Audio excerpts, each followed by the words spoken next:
Hello guys, সবাই কেমন আছেন? আশা করি একটা ভালো আছেন। আমি অনেকটা ভালো আছি। আমি এক জায়গায় আছি ঘুরতে ভাই, খুবই একটা সুন্দর জায়গা আপনারা দেখতে পাচ্ছেন।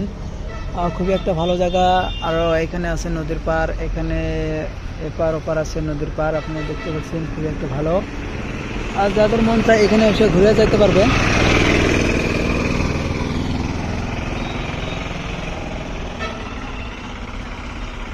এদিকে খুব একটা গাড়ি চলে ভাই, দেখতে পাচ্ছেন খালি গাড়ি আর গাড়ি।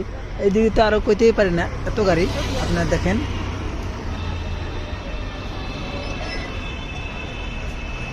একজন গাড়ি আইতেছে। আর রাস্তাটা এত একটা সেফা রাস্তা, বাপরে বাপ। এই রাস্তাতে গেতেই ডর করে, দেখতে পাচ্ছেন। আর গাছটা খুবই একটা অসাধারণ গাছ, এখানে ছায়া পড়ে থাকে। আর এখন তো ঠান্ডার দিন না, এখন তো ছায়ার কোনো দরকার নেই, দেখতে পাচ্ছেন আপনারা। অনেক ভালোবাসা সবার জন্য। ধন্যবাদ প্রিয় কলিজার বন্ধুরা।